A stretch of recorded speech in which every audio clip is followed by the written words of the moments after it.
cruise lines booking cruises that they know will not sail? Well, I put the question to you guys, and let me tell you, the answer shocked me a little bit. Let's get into that on today's episode of the Lido Loca Cruise Show.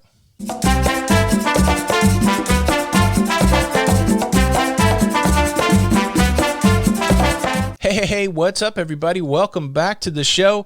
I'm your host, Tony. If you enjoy that cruising and travel content, please consider subscribing with the notification bell on. Well, yeah, we got a few topics today on the show. We're going to talk about the final voyage of the Carnival Fantasy. We're going to talk a little more about Norwegian Cruise Line's announcement yesterday to suspend sailings even further. And we're going to jump into this controversial question about, are cruise lines booking cruises that they know will not sail? But before we get to the controversy, let's get to the nostalgia. The Carnival Fantasy making her last voyage to a scrap yard in Turkey. I don't know if you know how this scrapping process works, but they don't even give these cruise ships a proper dock. They're like, hey, you gun the engine, and just run it right up on shore, and we'll just start taking that stuff apart. It's very Mad Max in my opinion. But there's video that came out of Instagram. Let's watch it together. Here it is, the Carnival Fantasy making its approach. It's going to land right there next to the Monarch of the Seas, the Sovereign of the Seas. They're about to get scrapped. And yeah, here we go. Coming in hot. You can tell they're gunning the engine. Look at all the black smoke coming out of the Fantasy. A lot of people say we need newer cruise ships because it's going to help the environment. This black smoke's a good argument that could be true, but the Fantasy, my very first cruise ship, beaching herself so that she can be dismantled. The way I understand the process to work is they will take anything off of the Fantasy that's worth any kind of value, any kind of resale value, the tables, the chairs, the fixtures, all that stuff. They'll go interior first, take all the stuff that they can sell, put it on the market, and then slowly they'll begin to dismantle the ship in the same way they put it together, piece by piece. There she goes. A lot of people say, who cares? These are old cruise ships, not good for business anyways. I do think most people understand that, yeah, you got to get rid of these old ships, but these are memory makers. I think some people that aren't that tight into the cruise life, I don't think they understand that when you go on a cruise ship, when you make a memory with a family member or a new friend, that place holds significance. And so, yeah, even in my mind's eye right now, I can see sitting on the Lido with my brother and sister-in-law, Jenny and I, and having that last guy's burger before the cruise finished and having a good conversation. And it's a moment in time. It's a moment in our mind's eyes, and it does give us a connection to this Fantasy that I now see on the beach getting ready to get scrapped. It's the way of life. Got to get rid of the old to make way for the new. C'est la vie, as the French say. I do want to mention real quick the idea of what ship classes are. If you're new to cruising, you might not get that. You hear this Fantasy class ship, Oasis class ship. Some people don't know what that is. I don't know what a good analogy in the real world is, but the way that ship building works is they build one ship and then they'll build a series of the exact same ship, maybe with some modifications here and there, but essentially it's the same design, the same cruise ship. It's all like a bunch of clones. Maybe we can call it a bunch of clones. And then they give each cruise ship a different name. The tradition is the first cruise ship named in that series of the same cruise ships, that becomes the name of the class. So if you think about it, there's 8 or 9 Fantasy class ships, and the very first one of those was the Carnival Fantasy. That's why they call it that. If you go on those cruise ships, it's essentially being on the same cruise ship as those other cruise ships. But the first cruise ship gets to name the class. The Symphony of the Seas, the Allure of the Seas, the Harmony of the Seas. They're all built almost identically to the Oasis of the Seas with some modification, but the same design. They're part of the Oasis class. I hope that makes sense out there. All right, so let's swing back around to the Norwegian announcement from yesterday. I feel like in my short video, maybe I didn't do justice.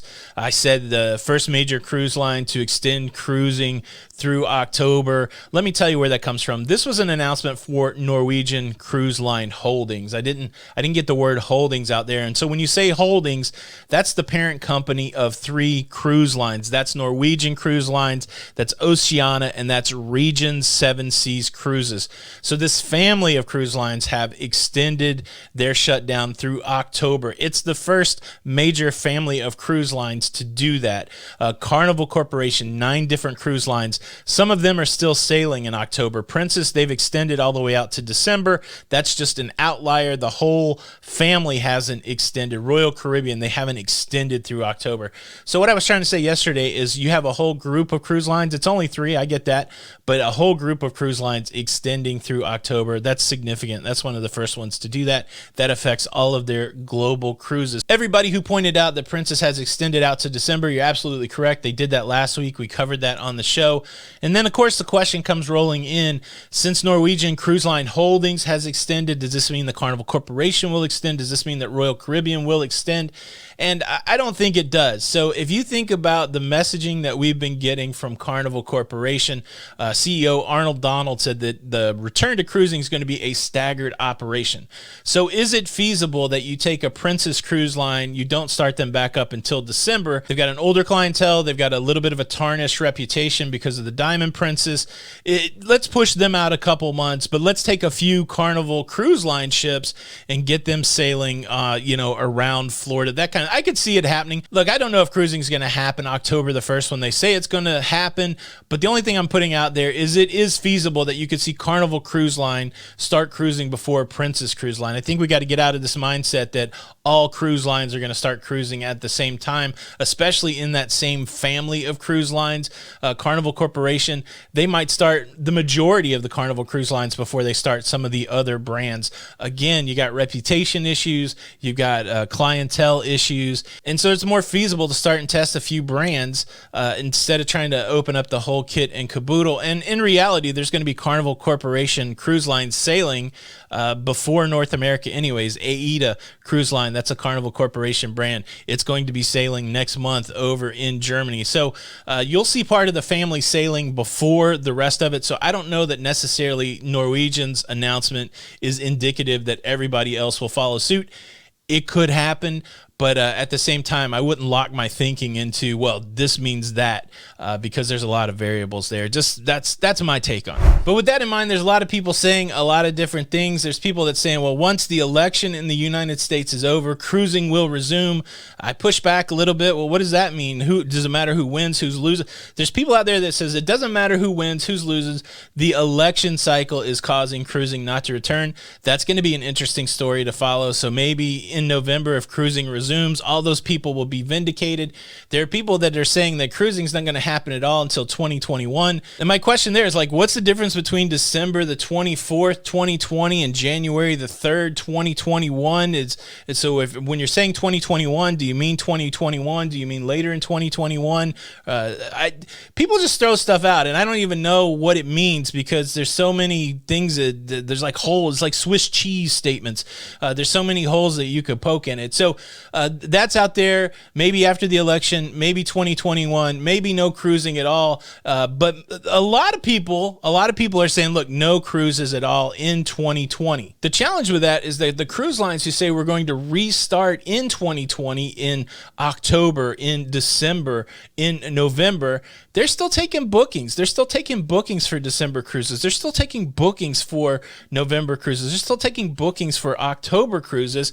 And so if you're telling me that they know for sure they're not going to cruise in 2020, then that means they're taking bookings for sailings that they know will not cruise. And to me, that's highly unethical. Now, I worked for a long period of time in a Fortune 500 company, and so I know for sure that there is information that is known at the top of the organization that is need-to-know information lower down the organization. For example, the company that I worked for, about 6 months before it was announced, knew that they were going to split into 2 other companies. But we did business as usual as if that was not going to happen, and there was a leader in our organization that knew the change was going to happen, knew that people would be let go, and we still assigned those people projects. We still acted like no change was going to happen because he was the only dude that knew it and he couldn't say anything. That happens in business, but the idea that the cruise line is booking cruises that they know will not cruise, to me, seems like a different kind of animal. I do think it's completely out of line if that's the case. Now, here's my personal philosophy of life that served me well. I am not much of a cynic. I used to be very cynical, but then I switched my thinking, and this is the way I think now. I believe the good about things until the bad shows up. I don't start thinking things are bad and then I'm excited or surprised when things are good. I think that most things are good, and then I have to deal with things when they are bad. Now, in my experience, I probably had this philosophy for 20 years. In those 20 years, I have been more right than wrong, and my experience tells me that people are basically wanting to act in a good way and not looking to screw people over. I have run into people that are looking to screw people over. It's not a perfect world. It's not a perfect thing, but I have more people not wanting to do that than wanting to do that. So for me, the way that I look at it is that the cruise lines have these dates where they hope to reopen.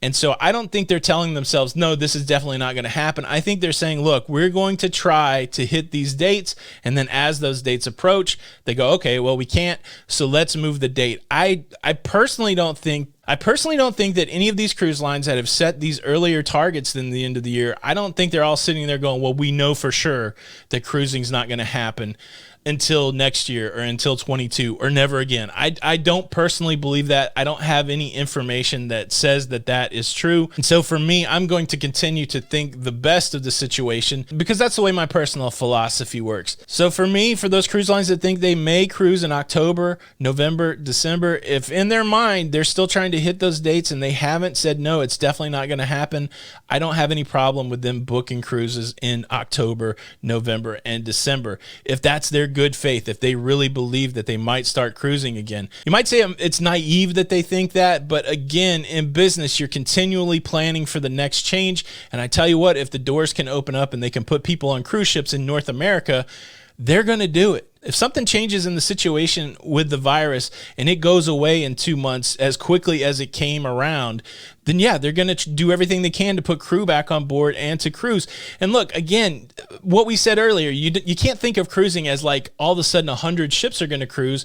But if a cruise line can start up 2 ships, if they can get crew on 2 ships and start cruising in December, in November, October, I think they're going to do it because they need the revenue. Interestingly, though, what I found out yesterday is that I'm pretty much in the minority on that. Most people feel like the cruise lines would happily screw them over. Now, I don't know how this reconciles with the increase in booking, future bookings, those kind of things. So I don't know if only the people that answered the polls are people that don't book cruises, but it's a weird dichotomy. We've got, I'll show you these poll results. A lot of people saying the cruise lines are going to screw me over, but at the same time, you got a ton of people booking cruises. So I got to think they're not the same people, because I wouldn't imagine if you're a person who thinks that the cruise line's acting unethically that you would be booking cruises. But you guys are going to have to help me out on that. So I ran the poll in YouTube, in the YouTube community. I ran the poll in the Facebook community. I asked the same question. Do you think cruise lines are booking cruises that they know will not sail? I hope that's as clear as possible. So in my mind, we're saying that a cruise line knows they're not going to cruise in December 2020, yet they're still taking bookings. Do you think cruise lines are doing that? 1,300 votes on YouTube, and 89% of the people said, yes, the cruise line is acting unethically. They're screwing me over. That's a lot. Only 11% saying no. We think that things are as they say they are. Then on Facebook at the Lido Loca Cruising community, the locafam, over there we had 462 votes, and the majority, 416 people, said yes, the cruise line's doing me dirty. Only 46 people saying no. You could include me in that because, again, I tend to think that things are good until somebody shows me that things are bad, opposed to I think everything is bad and then I'm surprised and happy when things are good.